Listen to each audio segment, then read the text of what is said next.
Wow. Thank you very much, Ruth. Thank you. That song is very easy to learn. Women's power. Superpower. Women's power. Superpower. Women's power. Superpower. It's an honor for me to be here today.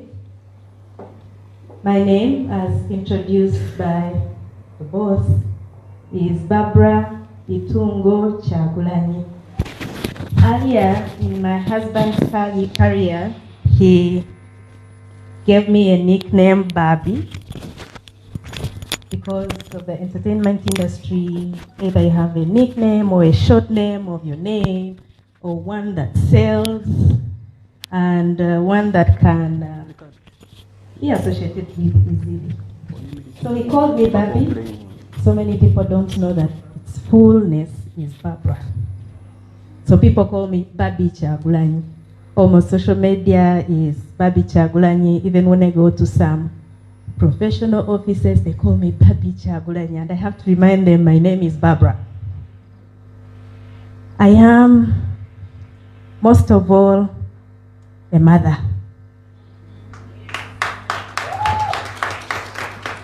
The other titles just come to supplement that I am a mother of 4. I have a 16-year-old. And we are blessed with 2 daughters and 2 sons. I bring greetings from Kampala, Uganda. Our people love you so much. They sent so much love. And they said that they wish they would thank you enough for standing with us, but they do not know how to thank you. So they said, when I come, I should improvise. In our place, when we are thanking people, we kneel down for them, and we say thank you. So, people back home, I improvise. That's the best I can do, because what you've been doing for us cannot be paid back in any way other than to promise that in case you need us, we shall also stand by you. I came with someone from Kampala. She is the Right Honorable Speaker of Kampala City Council. She is a very young woman. Her name is ZAHARA Mala Tuyirika. She is a child of a family of human rights defenders, a daughter of a man who lived in exile for close to 7 years because of speaking the truth and standing for the rights of those who could not speak. Growing up, she did not see much of her mother and dad because both parents had to run away from home, and she was raised by her big brother and her other relatives. When she grew up, she decided to come to the front line, and here she is, representing the people of Kampala and speaking for the women mostly. The position she holds is a big position, and it means a lot to the women in the People Power movement. Thank you, Zahara.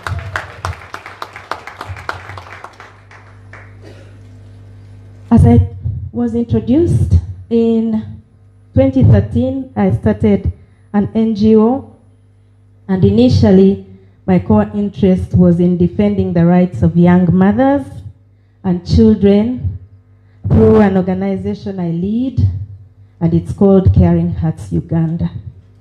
Through this organization, we have reached out to thousands in different parts of the country, rescuing child mothers from abusers, distributing sanitary pads to girls from poor families, and teaching them how to make their own reusable sanitary pads.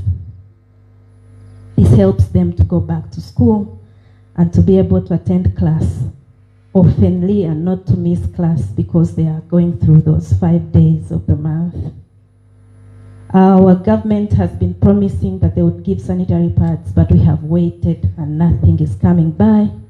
So what we can only do is improvise, and I am spearheading the campaign of stitching a sanitary pad, a skill I am teaching mainly the girls from the outskirts of Kampala.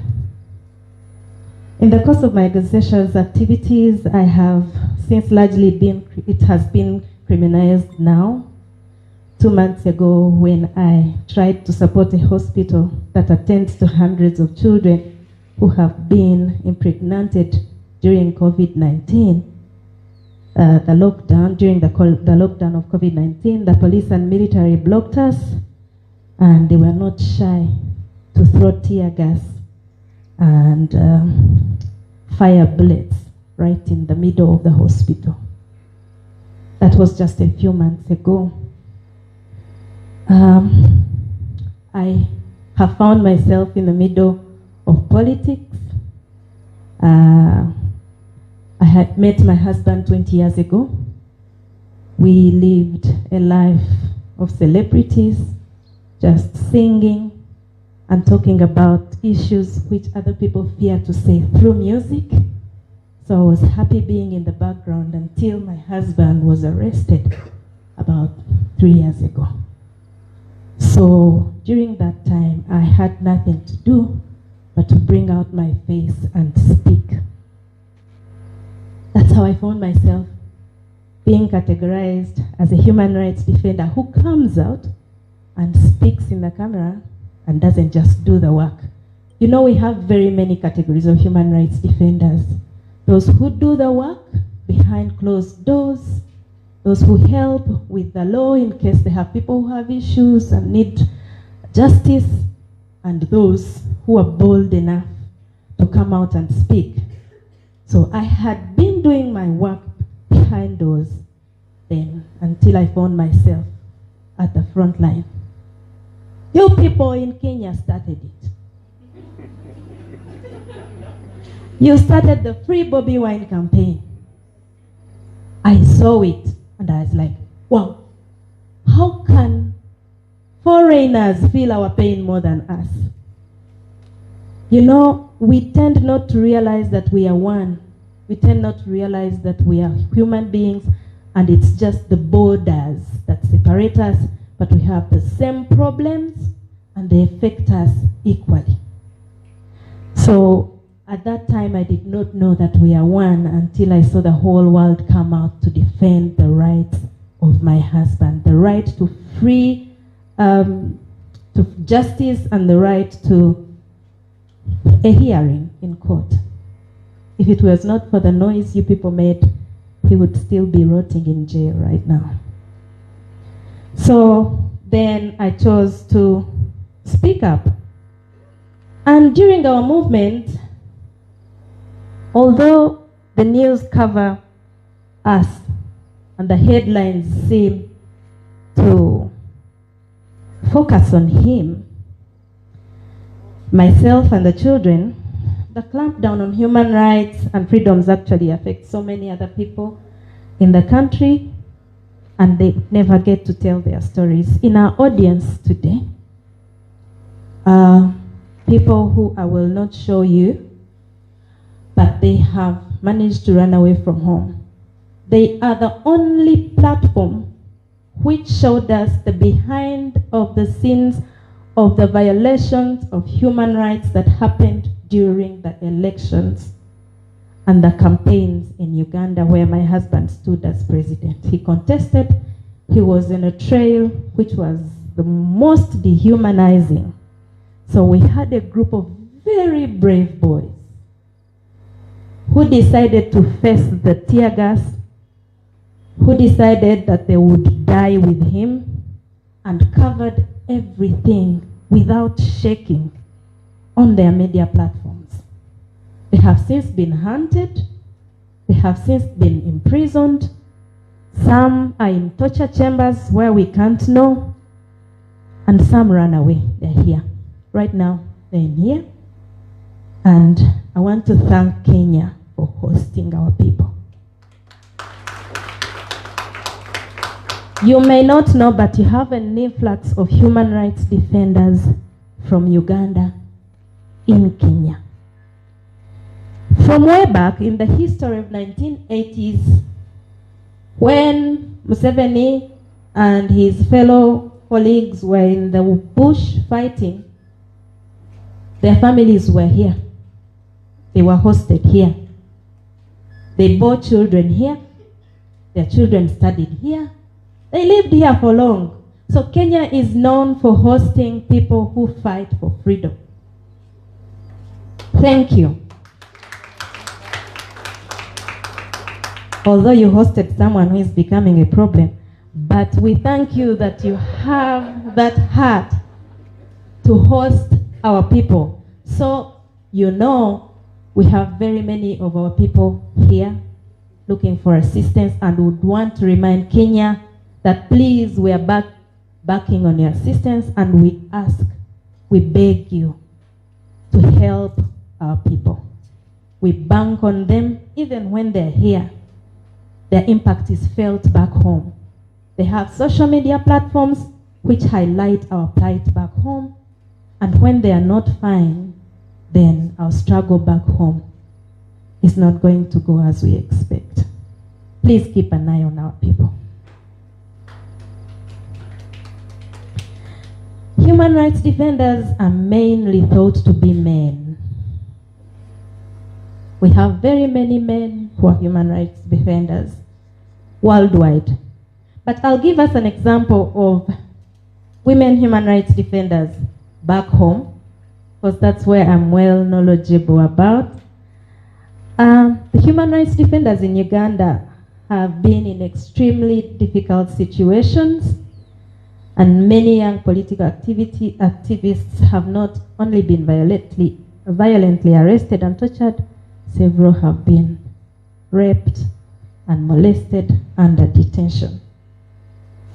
Knowing how much power women wield in causing change, regime operatives have done the worst to women who end up trapped into their system in order to send a message to other women to simply back off. And so, you all know Dr. Stella Nyanzi, who many of you have seen on TV boldly speaking for those who cannot speak for themselves. She is one of those many examples. She had to run away from the country some time back, and you hosted her. Thank you again. She has been arrested for speaking the truth, tortured, and kept for several months. Likewise, an activist called Nalongo Nana was violently arrested outside the police headquarters and treated in the most inappropriate and violent manner. As I speak, Olivia Lutaya, a young mother who has been under detention for 6 months now for no crime whatsoever, was picked from her house in the dead of the night for identifying with the People Power movement, and she was arrested in the most indignifying manner. Right now, she is detained and charged for possession of military weapons. Many mothers have been made to leave their families behind, and it's very sad, but we all know that those who love peace must learn to organize as effectively as those who love war. So, if you love peace, you must organize as well as those who love war, because we all know that the violators of human rights are those who have power. They have the guns, they have the authority, they have the media, they have all fronts to silence you. Yet, those are the custodians of the law. They are the ones who are supposed to be protecting us. I applaud you all, human rights defenders, who choose to weather the storm, who choose to stand and speak for those who cannot speak for themselves. I have special respect for you. You are like Moses. Moses had a line of Israelites behind him. He did not know how he was going to cross the Red Sea. But he said, I have this stick, and it will take me through the Red Sea. So human rights defenders are like Moses. You have the truth as the stick, and if you strike it in the Red Sea, it will create the way for you. So as you stand for human rights, and as you defend those who cannot speak for themselves, please take the truth as that stick that Moses had. I'd like to thank you for the invite. Gloria, thank you very much, and team for taking very good care of me. I bring love from Mr. Kyagulanyi. I wish he would speak to you, but he said hi. Thank you. Thank you. Women power! Power! Women power! Power! Hold on. More power! Now that's like it now. That's like it. Women? Power! Women? Power! Now,